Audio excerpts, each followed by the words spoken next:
With goals, we create the future in advance. We create our destiny. We shape our lives.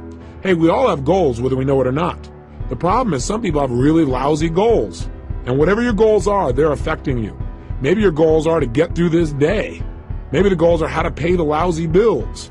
The problem with goals like that is they don't exactly inspire you and get you to jump out of bed early in the morning. Goals can create the power to make us grow and expand and develop our success.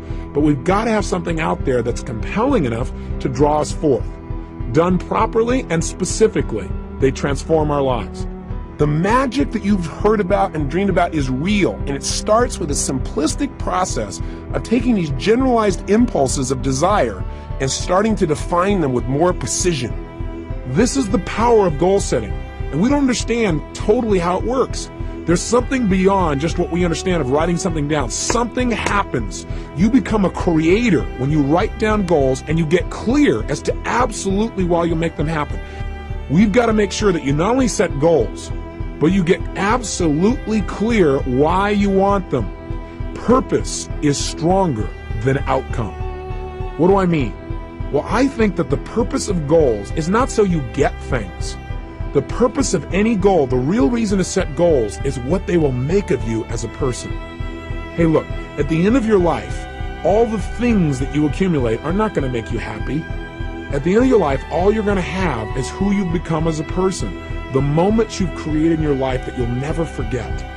So some people in life, they go out and set goals and they do it blindly. They say, these are all things I want to have in my life. And they focus, let's say, on things. And there's nothing wrong with focusing on things. I want you to have as many things as you want. That's part of life too.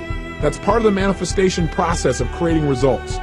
But if all you do is focus on getting things, it may cost you.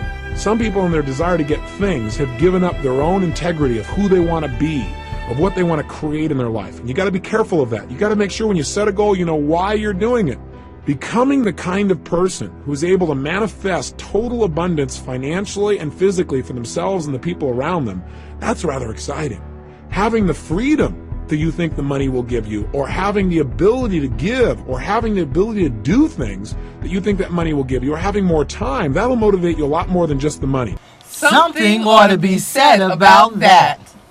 I also had a scripture that I was interested in sharing on our topic. In Habakkuk chapter 2, verse 2, it says, "The Lord answered me, write down this vision, clearly inscribe it on tablets, so one may easily read it." I think that talking about the fact that we have to have a plan, that we have to be able to make it visible so that we can see it, write it down so that it's plain, so that maybe even other people can see it too, falls in line with the things that you do and how you help people to know how to plan. The problem with setting goals is, one, most people take them for granted. They don't do it seriously and they don't do it consistently. They do it once a year. And they do it at New Year's. They run into the New Year's syndrome. They set a goal and they don't even look at it till a year later and they go, oops, I kind of screwed up, and they set a new one. So they have no power. Secondly, they don't realize the power of goals. They take it lightly. They go, well, I got these goals, but they don't make sure that they get it inside their head where it's absolutely real for them. They don't realize that when they set a goal, they're now creating something in life. And finally, the biggest challenge, I think, is that these people don't know why they're going for their goals. So the object, the goal itself, they get enthusiastic for a while and then it dies out. Again, why is different for everyone, but you got to find out the reasons. I believe this: reasons come first, answers come second.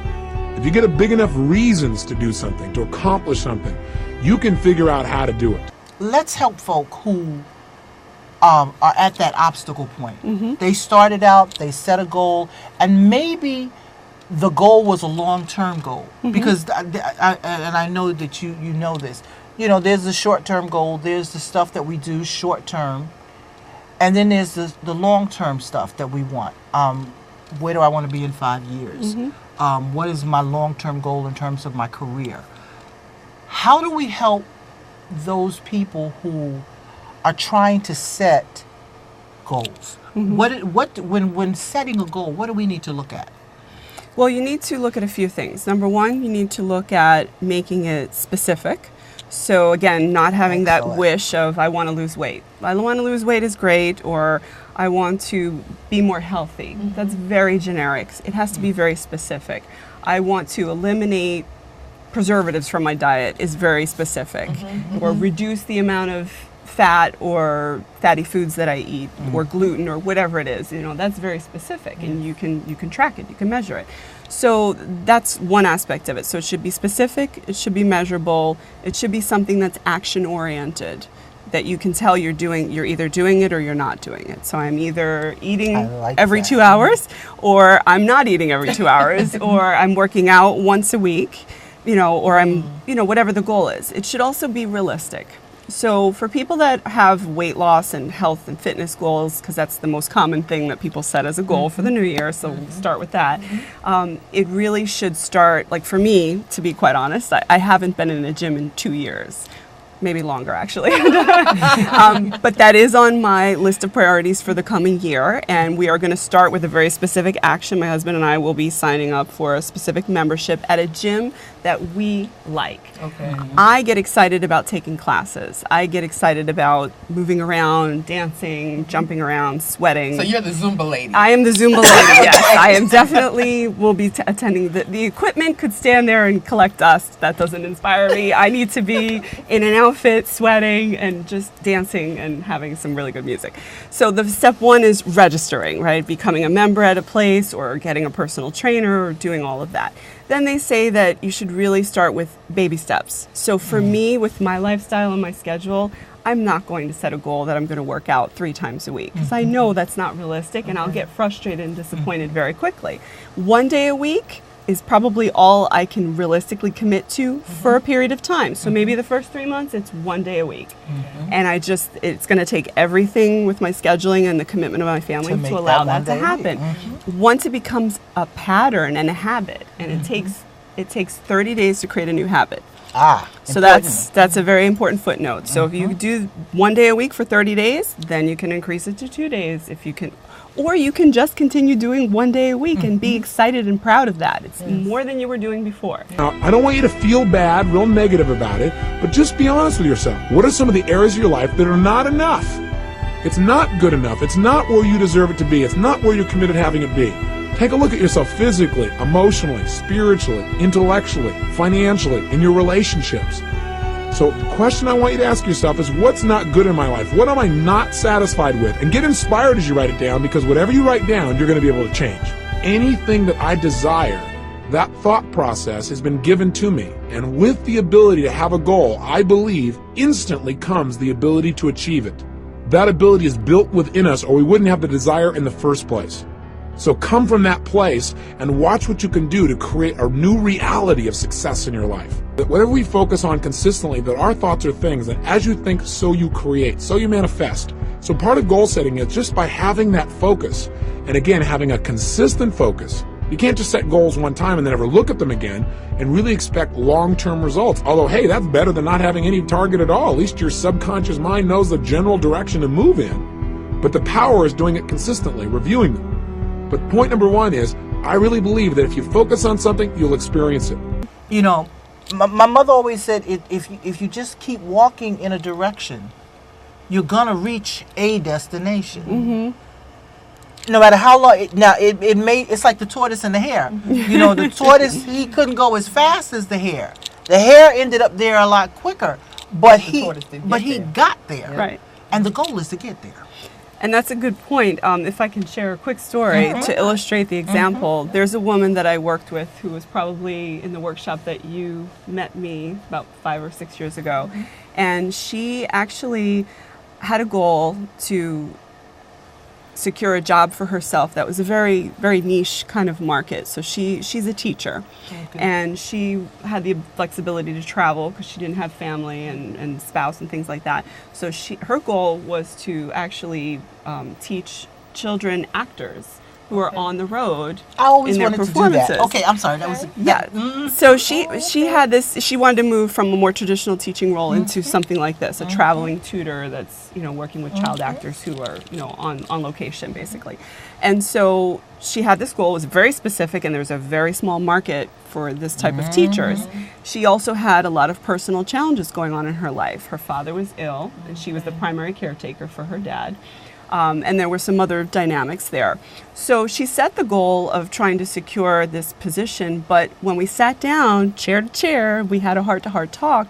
I said, well, given what's going on with your father's health, what's a more realistic time frame? Because of course we always want to do everything next year, but we can't always do that. You know, the father was going to go through progressive decline, unfortunately. It was just what was going to happen, God's plan for him. But no one knows exactly when, you know, he'll, you know, eventually pass. So I told her to just plan for at least a 3-year timeline. So we walked through her goals and her action steps to get her resume together, get some networking accomplished, to really put her name out there with these different agencies so she could be on their radar screen, knowing that she can't uproot herself until after the father, you know, passes away, and she actually can transition her life in that way. So it took about 4 years. He did unfortunately pass away about a year ago, but I got a phone call from her this past summer, and it was a good news, bad news thing, where she basically shared, you know, my father passed. It was a very hard time, working on resolving his financial matters and bringing closure to, you know, that whole part of my life. But I'm so happy to tell you that I got a job out in California. That's why you haven't heard from me for 6 months, because I've been on location working with these child actors. And I just felt so happy to hear that she didn't back away from that goal. She knew it was going to be a long-term goal, and there couldn't even be a set date attached to it.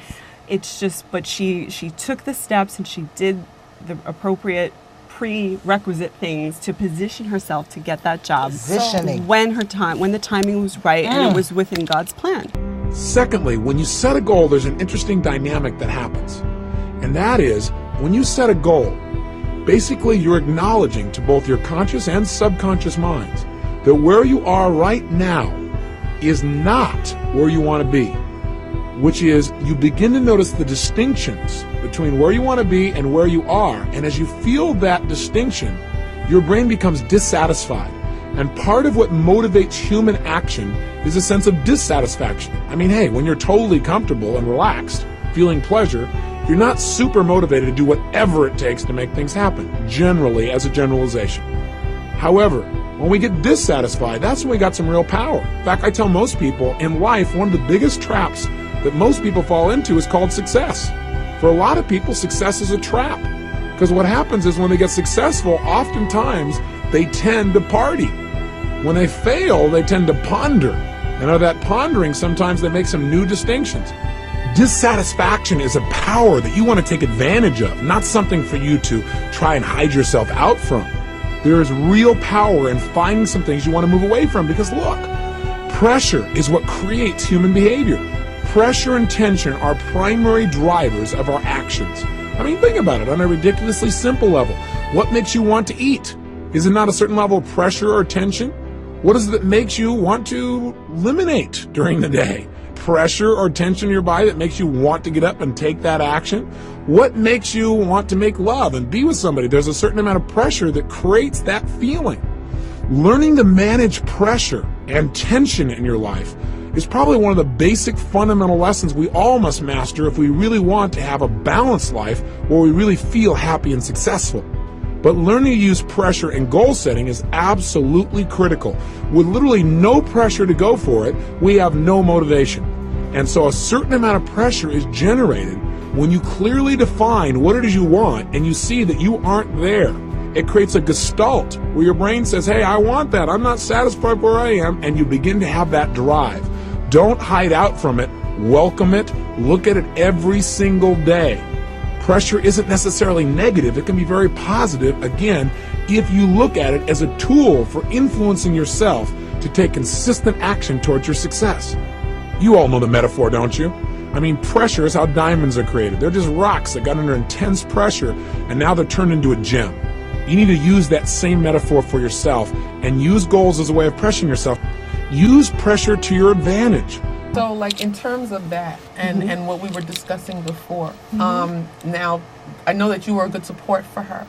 Now, and we were talking about if you get to a situation where you get discouraged and you fall off and you're the person that's the support for the individual. Sure. What are some good suggestions that you could do to try to get somebody back on their goal path? If I was coaching them? Yes, or? if they fell off of their goal path because they were discouraged. She Sure. continued despite it all, and that was a good thing. Sure. But say somebody didn't do that. What are some steps that you might take to try to bring somebody back to where they were? Sure. Even if it was somebody that seemed like they just totally threw up their hands.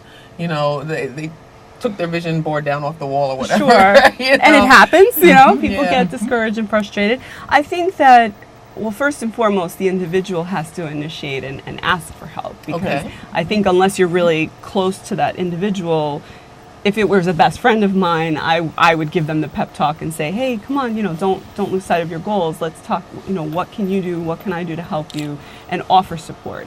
But ultimately, I think we all as human beings have to be strong enough to say, as you mentioned earlier, I need help. I'm starting to go in the opposite direction. I'm losing my inspiration. I'm losing my motivation, my focus. I need help, and reach out to people so they can get that kind of help. If someone reaches out to me personally, I just try to make it okay. I just reassure them that it's okay. You got off track for a period of time, but the good thing about life is you can always get back on the horse. You can always get back on track with a goal that's important enough to you. And if it's really, if it's in line with your core values, you will accomplish it, whether it takes 5 years, 15 years, or 20 years. And I always say, you know, there's a reason why everything happens. Sometimes, you know, our timeline is not God's timeline. It's not, you know, we just have to surrender to that. And know that it's part of the journey. So I think that they need to plug in spiritually, you know, to their place of worship, or, you know, whatever's inspiring for them. I think they need to plug into friends, and if they need formal support, a coach or a mentor, or even a psychologist. In some cases, what's going on for people emotionally and spiritually is very deep, and they will never achieve any of their goals, or a good vast majority of their goals, until they work out some self-esteem issues or other psychological issues. So I think as human beings, we have to be accountable first and foremost to ourselves. So it's trying to remind them that this isn't a sprint. Exactly. It's a long race that we're on. So to just stay on there. Absolutely. You know, I have my own personal goals that, you know, some of them I've achieved very quickly and I'm very happy, and it's always easier to share those successes, and then there's some that I haven't achieved yet. But I feel what I'm always reminded of is that when I finally get to that point of achievement, how great it's going to feel, and how much even more proud and excited and accomplished I'll feel, because it took me longer than I even thought. And that's okay. Yeah. You know, so that's how I look at it. I think there's always a positive way to view things as part of our journey, as part of our development. I encourage people to set goals no less than twice a year, and I have them review their goals in detail at least once a month, and review their top goals daily. It is that kind of consistent review that will keep you on track and produce those results that you're committed to. Sometimes people set up goals that aren't realistic, meaning they really have no clue how it can be pulled off. But I also know that there's tremendous power if you get committed enough. Make your goals so real, once you know what your goals are, to make them so real in your mind that it feels as if you already have them. When you get to that level where your brain actually believes it's already happened, something clicks. And oftentimes, within a short period of time, that goal becomes realized. I mean, in physical situations, things start to happen. Everything around you in your life right now started out at one time as a thought. I mean, think about it. What are some things that you have in your life right now? Some relationships, some people, some skills, some beliefs, maybe a job that once was nothing but a goal. You're in that same moment now of creation. Realize that right now you're about to create a real future that can make a major difference for you. That right now you're not just writing words down on a page. That even though you don't know how this is going to happen yet, that if you get something that you really want and you make it strong enough and you find strong enough reasons, you will find a way. So in looking at the long haul, because we've been kind of talking about those processes where it hasn't happened yet, it's been a long time. You talked about the overcoming the obstacle. I know that the Bible says that the righteous man falleth 7 times, but he rises again. And so you talked about getting back up again and getting on the horse again and moving forward. Are there any steps in setting that long-term goal that differ from that short-term goal? You know what I mean? Because I think you said something that you tipped on something. You said that sometimes before a person can even begin to deal with their goals, they may need to address and deal with. So that kind of becomes a prerequisite to the goal. It can be. Getting through. So that means that in preparing to set a goal, you also have to look at you first. You have to prayerfully kind of say, okay, where am I really? What's really, am I in a position to accomplish this? Yeah. And what do I need to do to be in a position? Because you may not be in the position at that time doesn't mean you shouldn't set it as a goal. Absolutely. But what it does mean is that you got to have a goal that goes before it that because you said positioning. And that's a key word, because we know that the Bible says that promotion and elevation doesn't come from the north, south, the east, or the west. It comes from God. But that means it speaks to that issue of positioning.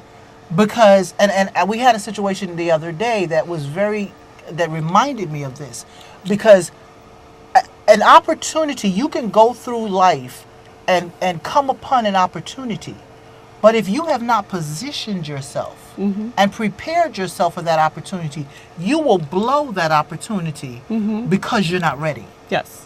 So the other thing that I think is important is what you said about positioning. You have to be in a preparation stage for what you're expecting, so that when you reach that goal, you're ready to walk in that goal. Exactly. Otherwise, and we had a situation recently, an opportunity arose for someone to share their craft. And it was an opportunity for them to be exposed on a certain level that would not normally be for them.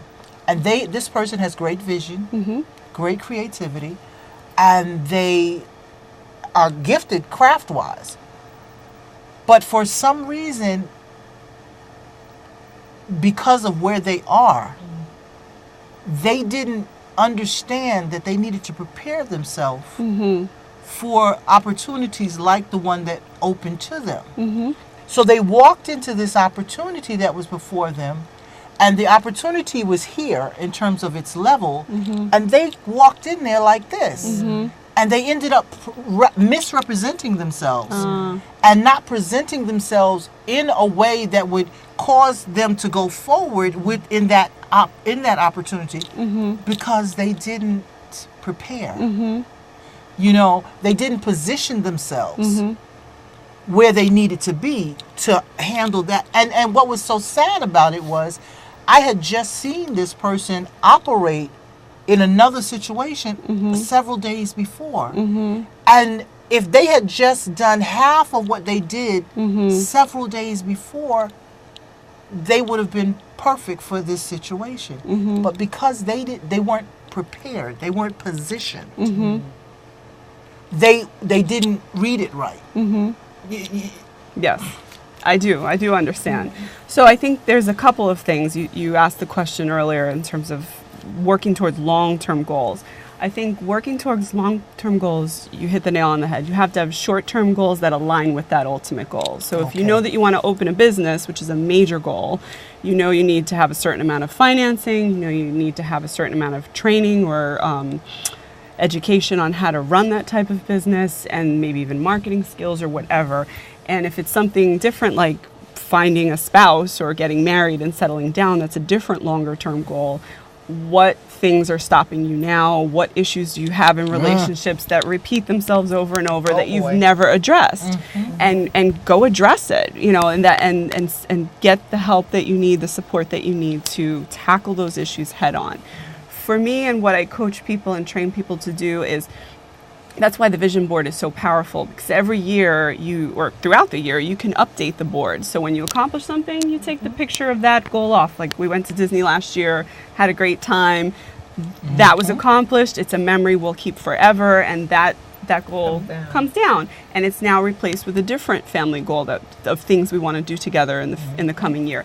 For the woman who I was working with, that it took 4 years for her to achieve her goal of becoming a tutor for child actors, those pictures were on her vision board for 4 years. So you don't lose sight of, and every year you have to ask yourself, is this still aligned with my core values? You know, if my core values is teaching and empowering and educating young people, that could change. Someone could be inspired to do something different, in which case that's a game changer and your whole vision board will change. But for her, that never changed.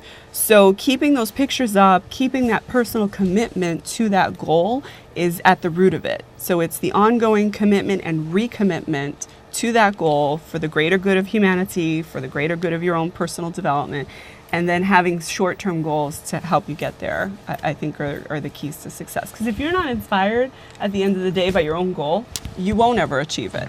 So if something changes, it's okay to say it changed. But if it hasn't changed and you really still want it, it's got to be front and center. And when you are excited about what you're doing and you share with other people, they get on board with you. Yes. You know, and they actually help you refuel what you're trying to accomplish too. So I think what you're saying is key.